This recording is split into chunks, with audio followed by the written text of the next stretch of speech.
찬송 400장입니다. 찬송 400장. 험한 시험물 속에서 나를 건져주시고 노한 풍랑 지나도록 나를 숨겨주소서. 주여 나를 돌보시사 고이 부어주시고 험한 풍파지라도록 나를 숨겨주소서. 권세 능력 무한하사 모든 시험 이기고 풍랑까지 다스리는 주님 앞에 비오니 주여 나를 돌보시사 고이 품어주시고 험한 풍파지라도록 나를 숨겨주소서.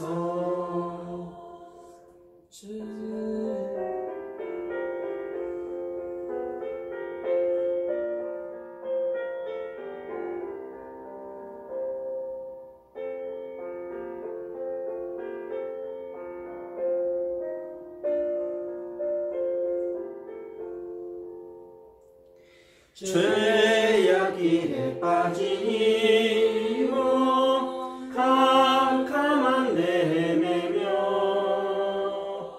불을 짓는 나의 원 들으소서 내 주여.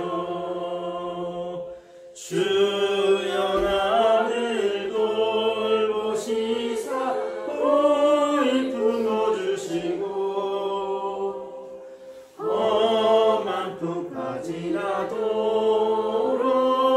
나를 숨겨주소서. 아멘.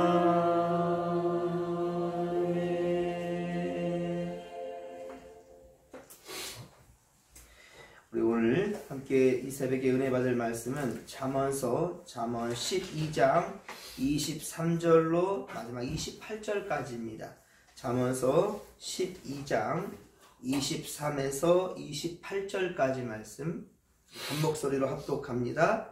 슬기로운 자는 지식을 감추어도 미련한 자의 마음은 미련한 것을 전파하느니라. 부지런한 자의 손은 사람을 다스리게 되어도 게으른 자는 부림을 받느니라. 근심이 사람의 마음에 있으면 그것으로 번뇌하게 되나 선한 말은 그것을 즐겁게 하느니라. 의인은 그 이웃의 인도자가 되나 악인의 소행은 자신을 미혹하느니라. 게으른 자는 그 잡을 것도 사냥하지 아니하나니 사람의 부귀는 부지런한 것이니라. 공의로운 길에 생명이 있나니 그 길에는 사망이 없느니라. 아멘. 우리 교육관의 지금 반주기가 고장나면서 제가 이제 여러분들이 만들어 드렸던 그 MP3 찬양 라디오가 있잖아요. 그거를 제가 예전에 이렇게 한 곡 한 곡씩 준비하면서 느꼈던 것을 오늘 이 새벽에 또 다시 한번 느껴지게 되는 것 같아요. 노래에 보면, 찬양에 보면 전주가 있고 간주가 있고 후주가 있어요. 사실은 이 전주, 간주, 후주 이렇게 부르는 찬양이 맞습니다. 보통은 1, 2절 아니면 3절 하고 잠깐 간주가 진행되는 그 이유가 무엇인지 아십니까? 찬양 가사에 취해서 우리가 찬양하는 거 하나님께 영광 돌리고 다 좋습니다. 그런데 잠시 쉬어가는 거예요. 우리가 글을 읽을 때에도 쉼표가 있잖아요. 이 쉼표 없으면 사람 글 읽다가 죽습니다. 그 일이 숨 막혀서요. 근데 우리가 육신의 숨이 아니라 영의 쉼을 쉬는 거예요. 그래서 1절, 2절, 3절 읽고 아니면 찬양을 하고 잠깐 간주가 진행되는 가운데에 다시 한번 은혜를 되새기는 거예요. 그리고 내 열심, 내 열정이 아니라 하나님의 열정을 발견하는 거죠. 그래서 잠깐 쉼을 갖는 건데 우리 선생님 빨리 가다 보니까 그 간주를 우리가 잊고 사는 거 아닌가라는 생각을 하게 됩니다. 오늘도 우리가 이 하루 살아가는데 우리 지식과 우리 방법으로 얼마든지 살아낼 수 있어요. 자, 그런데 쉼을 통해서, 영적인 쉼을 통해서 어디 안에서? 주님 안에서. 그리고 주의 말씀, 그 말씀으로 지혜를 발견하고 그 지혜의 가르침을 따라 오늘 하루 살게 되는 그러한 날이 되기를 간절히 빌고 소망합니다. 잠언은요 그렇습니다.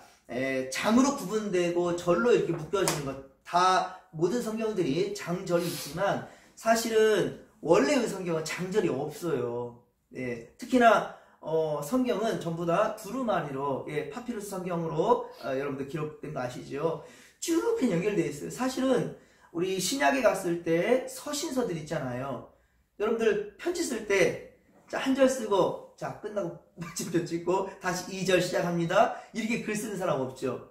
똑같습니다. 하나님의 말씀 우리가 말할 때에도 자 우리가 1절 할게요. 자 그다음 2절 할게요. 이렇게 하지 않잖아요. 쭉 대화가 진행되는 가운데 있잖아요. 하나님의 말씀도 그렇게 기록되어져 있어요. 사실은요. 근데 우리가 후대에 와서 좀 더 찾기 쉽도록 좀 더 성경 말씀을 쉽게 찾고 쉽게 볼 수 있도록 나중에 만든 것이 장절이에요. 사실은. 특히나 장절에 대해서 구분점이 없도록 어쩌면 한 절씩 떼어서 우리가 성경을 보아도요 전혀 이상하지 않고요. 그리고 어쩌면은 한 절씩 떼어 묵상하는 데에 큰 도움이 되는 성경 중에 하나가 바로 잠언이에요. 잠언은 그냥 한 절씩 떼어서 그냥 우리가 그 한 절만 묵상해도 충분히 큰 은혜를 받을 수 있는 것이 깨달음의 경지에 이를 수 있는 것이 잠언이거든요. 그렇습니다. 그리고 특히 이 잠언은요 우리 자녀들에게 좋은 인성교육이 되고 있습니다. 좋은 교육 지침서가 되어주고 있어요. 그 애로부터 지금까지. 그리고 지금 우리가 사실은 우리 어렸을 때도 그랬거든요. 저희 아버지가 예수를 믿지 않았어도 교회 가서 놀아라. 교회 가면 좋은 말 해주지. 전도하다 보면은 교회에서 뭐 나쁜 말 해주나요? 자, 이렇게 사람들이 대답을 할 때가 많았어요. 요즘은 사실은 또 그러진 않고 냉랭하지만 예전에는 그랬잖아요. 교회에서 나쁜 말 하나? 좋은 말 해주지. 그렇게 말하는 것 중에 어쩌면 이 잠언의 말씀을 생각할 수 있어요. 그래서 우리가 이 잠언의 말씀을 보면 성경 말씀을 떠나서 하나님의 말씀이라는 걸 떠나서라도 오늘 말씀에서 전혀 이상하지 않아요. 모든 세상을 살아가는 사람들 앞에 좋은 가르침이 되고 있다는 것, 좋은 교훈이 되고 있다는 것이 오늘 또 잠언 말씀을 통해서 깨닫게 됩니다. 자, 오늘 말씀에는요 부지런한 자와 게으른 자와 게으른 자에 대한 비교를 통하여서 지혜의 길로 우리 주님은 인도해 주십니다. 자, 23절에 보면 슬기로운 자는 지식을 감추어 둔다 라고 말합니다. 이것은 겸손의 의미 아닌 겸손. 많이 안다고 해서 교만하게 나대는 것이 아니라 자신을 자랑하며 나서는 것이 아니라 그 지식을 감추어 둔다라는 거예요. 꼭 자신이 아니어도 내가 아니어도 다른 이가 나서서 충분히 할 수 있는 일을 한다면 자신의 지식을 나타내지 아니하고 양보할 줄 아는 것. 그것이 오히려 더욱더 아름다울 수 있다는 거죠. 내가 아니까 다 내가 나서는 거예요. 그것은 오히려 꼴불견일 수도 있고요. 참 오지랖이 높다라는 말들 하기도 하죠. 오히려 내가 많이 알아도 많이 알수록 고개를 숙이는 것처럼 다른 이들에게 양보해 줄 수도 있는, 그렇죠? 다른 이들에게 충분히 할 수 있다면 옆에서 그냥 서포트, 도와주는 것으로서 일을 가는 것이 더 아름다울 수 있다는 겁니다. 그리고 자신이 가진 지식이 그런데 꼭 필요할 때 내가 아니면 안 되는 그 상황 가운데서는 조용히 나서서 일을 처리할 수 있는 것. 모든 일에게 그런 자들이 바로 진정한 지혜자다. 그렇죠? 진정한 지혜자다, 훌륭한 사람이다 라고 그렇게 인정받게 되는 거예요. 그리고 자신이 가진 것도 육신의 자랑으로 삼지 않는 겁니다. 많이 배웠다고 해서 좀 학교를 덜 다닌 사람들, 예전에 뭐 가방이 길다, 가방끈이 짧다 뭐 이런 표현도 썼는데요. 많이 한다고 해서, 많이 배웠다고 하여서 우쭐대고 또 정말로 상황 형편이 안 돼가지고 예전에는 공부를 많이 못했잖아요. 저희 누님도, 저희 형제들도 팔남매나 되는데 희생양이 큰 누님들이에요. 첫째, 둘째, 셋째로니까요 정말로 공부를 열심히 하고 싶었지만 하지 못하고 그런 형님도 그랬고 누님도 그랬고요. 그랬어요. 다 동생들은 양보했어요. 참 그런 거 너무 안타깝죠. 또 자기가 하고 싶은 공부가 있는데 그걸 포기하고 오히려 돈 버는 공부를 해야 할 수밖에 없는 그런 처지는 아마 이 말씀을 듣는 우리 진목교회 어르신들도 연로하신 분들 다 아마 그럴 것입니다. 마지가 동생들을 위해서 양보하는 것. 그렇습니다. 남에게 양보해 줄 수 있는 것. 나를 위해 살지 아니하고 남을 위해서 양보해 줄 수 있는 이런 지식이 이런 것이 더욱더 아름답다라는 것이죠. 특히 그런 자를 하나님께서 기억해 주실 줄로 믿습니다. 그렇습니다. 그러므로 참 지혜자는 많이 알아도 스스로 아는 것을 내세우지 아니하고 그 지식을 감추어 둘 줄 아는 그것이 진정 미덕이다라는 것이죠.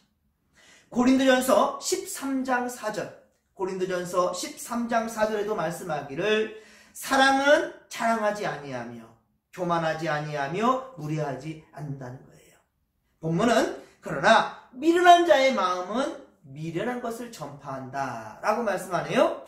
미련한 것이라는 것은 바른 지식이 아닙니다. 잘못된 지식이나 잘못된 사고방식들 그런 판단이에요.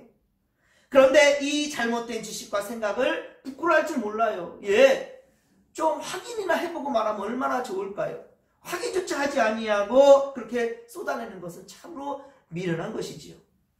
24절에 보면 부지런한 자의 손은 사람을 다스리지만 게으른 자는 불임을 받는다 라고 말씀합니다. 사람은 자기 하는 일에 근면하고 성실히 합니다. 충실해야 됩니다.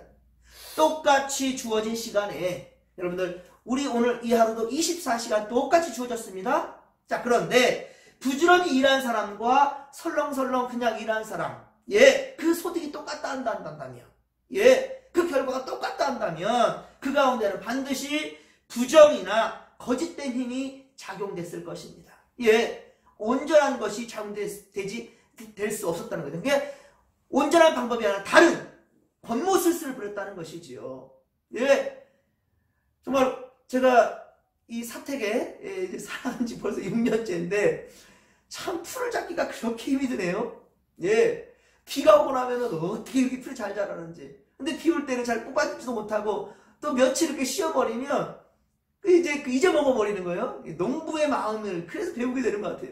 근데 옆에 우리 방충근 집사님이 하는 거 항상 보고 우리가 제가 지나가게 되는데 거기는 풀 한 포기가 없어요. 그러면 가만히 있어서 그렇게 풀이 없을까요? 그렇지 않거든요. 시간 날 때마다 밭을 둘러보고 시간 날 때마다 시간을 만들어서 그 풀을 메고 비료도 주고 거름도 주고 그런 모습들이잖아요. 큰 밭을 갖고 있는 우리 최승복 장로님 거기도 얼마나 그냥 곡식들이 철을 따라서 그냥 알고 이렇게 자라는지 그 모습 보면 참 기가 막히죠. 당연히 다를 수밖에 없겠죠. 그 마음 품는 자체가 다르잖아요. 농부의 마음과 그저 그냥 핀탁이 있으니까 뭐 하나 심어보지 이런 사람의 마음 그 자세가 분명히 다르거든요. 그런데 어떻게 좋은 결과를 똑같이 바라볼 수 있겠습니까? 철을 몰라가지고 언제 뭐를 심을지 몰라가지고 그렇게 하는 사람 그러기에는 좋은 열매를 맺을 수가 없지요. 그렇습니다. 똑같이 주어진 시간에 똑같이 일하는 것이 아니라 각기 다른 게으름이 있었고 부지런함이 있는 사람의 그 결과가 똑같다 한다면 그거야말로 불공정이죠. 그렇죠? 부지런한 학생은 성적이 올라 좋은 학교에 우수한 성적으로 그렇게 지나갈 것이며 부지런한 직장인은 점점 승진하여 다른 사람을 다스리는 책임 있는 위치에 오를 수 있게 되겠지만 게으른 자는 그렇지 못하다는 거예요. 신앙 인격도 똑같습니다. 여러분 성경 말씀과 기도에 전념하며 성도들 간의 교제와 봉사도 가장 앞장서고 하나님의 뜻을 그렇게 행할 줄 아는 그러한 사람은 그만큼 하나님과 사람 앞에 인정받을 수밖에 없습니다. 그리고 교회의 중책을 맡게 되지요. 중요한 책임을 맡는 그러한 직분자로 그렇게 세워지게 되고요. 하나님 나라 위에 쓰임받는 자가 될 줄로 믿습니다. 그렇습니다. 그게 바로 진실인 거죠. 하나님이 원하시는 거죠. 그러나 자기 일에 부지런하지 않고 게으른 자는 그 일을 발전시키지 못하고요. 그리고 좋은 열매도 얻지 못하게 된다라는 겁니다. 잠언서 6장 6절 잠언서 앞서 우리 보았던 말씀이죠. 6장 6절에 보면 게으른 자는 개미에게 가서 그 하는 것을 보고 지혜를 얻으라 라고 말씀합니다. 개미에게 가서 그 하는 것을 보고 지혜를 얻으라는 거예요. 개미에게 두려움도 없고 감독자도 없다는 거예요. 예, 그저 사명감을 가지고 일하는 겁니다. 녹되이 필요하지 않아요. 최선을 다하려 합니다.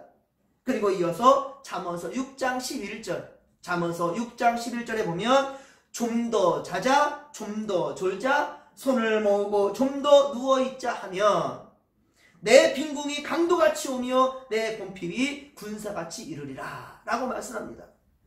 그렇습니다. 성경은 게으른 자는 가난하게 된다라고 그렇게 가르치고 있습니다. 이것은 세상의 이치와도 똑같지요. 예, 사랑하는 성도 여러분, 우리는 주어진 일에 항상 최선을 다할 줄 아는 자들 되기를 바랍니다. 금년성실로 하나님께 복을 받아 누리면서 감사할 줄 아는 그런 인생이 되기를 주님의 간절히 축원합니다. 축원합니다. 25절에 보면 근심이 사람의 마음에 있으면 그것으로 번뇌하게 되나 선한 말은 그것을 즐겁게 하느니라 라고 말씀합니다. 그렇습니다. 근심이 많으면 잠도 설치게 되죠. 예, 근심이 많은 자는 뼈가 마른다고 그랬어요. 예, 근심이 많으면 무엇을 먹어도 맛을 느끼지 못해요. 맛있지가 않아요. 행복하지가 않습니다. 다 소화불량이 되죠. 그렇죠? 예. 그러나 선한 말은 하는 사람이나 듣는 사람에게 은혜가 되지요. 예. 그 사람이면 항상 재밌어요. 여러분들 TV 방송에서도요. 말 잘하고요. 재밌는 사람은 계속해서 그 프로그램에서 불러줍니다. 예. 계속해서 그 사람을, 예. 재밌으니까. 예. 여러분들 사회에서도, 세상에서도 그러잖아요. 우리가 정말로 말 예쁘게 하는 사람. 그쵸? 말을 예쁘게 하는 사람은 항상 가까이 하고 싶잖아요. 근데 대화만 했다 한다면 육두문자가 나오고, 대화만 했다 하면, 아유, 그냥 속이 불편할 정도로 세상적인 그냥 악한 말들 막 쏟아내는 그런 사람. 누구 험담하는 사람, 입만 열었다 한다면 누구 욕하고, 예, 불평하고 불만하는 그런 사람은요, 그 사회 조직을 무너뜨립니다. 서로 관계가 싫어져요. 만나기 싫어져요. 보기 싫어집니다. 예, 여러분, 우리 진목교 성도들은 어디 가나 환영받는 사람들 되기를 주님께 축원합니다. 항상 남에게 좋은 말 해주고, 오히려 누가 누구에게 험담하면, 아이, 그런 말 하지 마요. 사람 다 실수할 수 있거든요. 예. 아니면 내가 봤더니만 그 사람 이런 좋은 모습도 있다니까요. 이렇게 오히려. 그러면은 더 이상 욕된 말을 할 수가 없다니까요. 그렇습니다, 여러분들. 모두에게 선한 말들로서 좋은 영향을 끼칠 수 있는 오늘 이 하루가 또 되기를 주님의 간절히 축원합니다. 잠언서 17장 22절에 보면 마음의 즐거움은 양약이라도 심령의 근심은 뼈를 마르게 하느니라 라고 말씀하고 있습니다. 마음의 즐거움은 양약이라니까요. 예, 그렇습니다. 피를 생성하고요, 또한 공급하는 것은 뼈에 있어요. 근데 그 근심에 이 즐겁지 아니하는 이 심령의 그 근심을 주는 그런 상태에서는요, 뼈가 마른다. 피를 생성하고 공급하는 게 뼈가 말아버리면 어때? 뼈가 말라버리면 사람 죽습니다. 그렇죠? 그러나 마음의 즐거움은 양약이 된다라고 말씀하고 있다는 말입니다. 예수님은 세상에 화목을 주기 위해 화목 제물이 되어주셨습니다. 서로 화평하라고요. 막힌 담을 허신 것이 우리 예수님이셨습니다. 예, 그렇습니다. 오죽하면 성전에 성소와 지성소가 구분되어지는 이 휘장이 있었는데 이 휘장 위에서 따로 찢어져버렸다니까요. 더 이상은 막힌 게 없어요. 직접적으로 언제든지, 예, 직접적으로 하나님께 구할 수 있다는 거예요. 왜? 우리 하나님의 자녀거든요. 예, 여러분들 자녀들이, 물론 저는 어렸을 때 부모님이 무서워서 우리 아버님이 하도 엄해가지고 말을 하지를 못해요. 그래서 돌려 말하거나 아니면 어머니한테 말하죠. 아버지한테 용돈 좀 달라고, 뭐가 필요한데, 정말 꼭 필요한 건데도 말을 제대로 하지를 못했어요. 너무 무서워서. 예, 또 없는 집안이었기 때문에 특히나 더 힘들기도 했지만 말을 제대로 하지를 못했어요. 예. 그 근심을 하는 거예요. 끙끙 앓게 되는 거예요. 근데 그것을 어머니한테 말하면 어머니도 그걸 힘들어 하셨어요. 그러니까 직접적으로 대하지 못하는 것, 이건 상당히 불편한 거거든요. 예? 밤잠을 설치게 되죠. 소화불량이 이르지요. 여러분, 우리는 항상 주고받거니 모든 말들이, 할렐루야, 모두에게 은혜를 끼치고 마음에 즐거움을 주므로 양약이 될 수 있는, 할렐루야, 우리 진목교 되기를, 그리고 오늘 하루 여러분들 인생 되기를 주님의 간절히 축원합니다. 26절에 보면 의인은 그 이웃의 인도자가 된다 라고 말씀합니다. 인도자, 지도자가 될 수 있다는 거예요. 그러나 악인의 소행은 그저 자신을 미혹하게 내버려둔다는 거예요. 자신이 미혹되는 대로 내버려둔다. 그렇습니다. 의인은 하나님을 경외하고 그의 말씀대로 사는 그런 사람이에요. 하나님 말씀대로 살아가니까 어떻습니까? 이웃에게 선한 영향을 끼칠 수가 있는 거예요. 항상 좋은 길로 인도하는 거예요. 그래 어떻습니까? 많은 자들이 그 사람을 따를 수밖에 없지요. 사람이 몰릴 수밖에 없지요. 그렇습니다. 그가 말하는 것은 무엇인지 영향력이 있기 때문이지요. 그런데 악한 자는 어떻습니까? 악한 자는 자신의 하는 말이 어떤 결과를 나올 줄 몰라요. 그러니까 자신의 말에 자신도 걸려 넘어지는 거죠. 자신도 미혹된다는 거예요. 자기 말에. 자신의 한 말에 자신도 걸려 넘어지는 거예요. 무덤 판다는 사람이죠. 그 말에 무덤을 판다, 자신. 27절은 게으른 자와 부지런한 자를 또 비교하고 있습니다. 게으른 자는 사냥하는 것도요, 힘들어하고 귀찮아한다는 거예요. 지천에 내가 조금만 노력하면은 내 것이 다 될 수 있는데, 내 것이 될 수 있는데도 불구하고, 손을 하나 털 하나 하지, 손끝 하나 털 하려 하지 않는 거예요. 손끝 하나, 일하지 않으려는 거예요. 사냥하여 잡은 짐승이 있다 할지라도, 이미 가지고 있는 음식 재료라 하더라도, 그것을 구워 먹는 일도 힘들어서 하지 않으려는. 요즘 젊은 사람들 신조어 중에요, 냉장고 파먹기라는 말이 있답니다. 냉장고 털기, 뭐 이런 말도 있고요. 한번 장을 볼 때 많이 막 쌓아서 그렇게 냉장고에 쟁여놓는 거죠. 게으른 거예요. 한번 가서 그냥 많이 잔뜩 사다 재워놓는 거죠. 그리고 게을러서 음식 재료가 부패하고 상해 가는데도 불구하고 유통기한이 지나가는데도 제때 먹지 않고 다른 이들과 나눌 마음도 없어요. 아까워서 나누지도 않아요. 그러면서 썩어버리는, 그저 썩어내어버리는 그런 사람을 우리가 보게 됩니다. 그래서 한때 냉장고를 파먹자 뭐 이런 말도 나온다는 거죠. 그러나 부지런한 사람은 어떻습니까? 부지런한 사람은 그 있는 것으로서 음식을 항상 만들고 그리고 남에게 나눌 줄 알아요. 항상 콩한쪽도 나누려는 그런 마음이 있다는 거예요. 뭐든지 뭐 좋은 것이 있으면 자기만을 생각하는 것이 아니라 이거 누구 주면 좋겠다. 누구 이거 주면 좋겠다. 이런 마음을 품는 거예요. 어제도 보니까 좀 좋은 그 가방이 제 아내가 갖고 있더라고요. 비싸 보이는지 모르겠어요. 저는 모르겠더라고요. 근데 비싼 거래요. 근데 뭐 어디 중고마트 그런 데서 좀 싸게 누가 구입한다고. 근데 싸게 구입하는 것은 어때요? 내가 가고 싶으니까 산 거 아니에요. 그런데 이걸 딱 사면서 누구 얼굴이 떠오른다라는 거. 저는 그 마음을 보면서 그 주신 분의 마음이 참 예쁘더라고요. 봐라, 그렇지. 저런 마음을 품어야 될 텐데. 나도 오늘 살 때, 이 말씀 준비할 때 그런 마음이 들더라고요. 나도 오늘 살 때 좋은 것이 있을 때, 나와 내 자신만 생각할 것이 아니라, 이것을 볼 때 다른 일을 떠올릴 수 있는 그런 마음이 있으면 얼마나 좋을까라는 마음이 들더라고요. 뭐 좋은 거 볼 때, 뭐 좋은 거 가질 때, 이거 누구한테 딱 어울리겠다라는 마음이 들어서 나눌 수 있는 그런 마음이 우리 가운데 있으면 참 좋겠다라는 생각을 하게 됩니다. 자, 그렇습니다. 여러분들 항상 함께 나눌 수 있는 그런 자에게 항상 가난하고 힘들고 쪼들리고 그런 인생인가? 그렇지 않다는 거예요. 우리가 앞서 보았죠. 잠언 11장 24에서 25절 24에서 25절의 말씀. 자, 우리 넘겨서 이것을 직접 한번 읽어봤으면 좋겠어요. 같이 한번 읽겠습니다. 시작. 흩어 구제하여도 더욱 부하게 되는 일이 있나니 과도히 아껴도 가난하게 될 뿐이니라.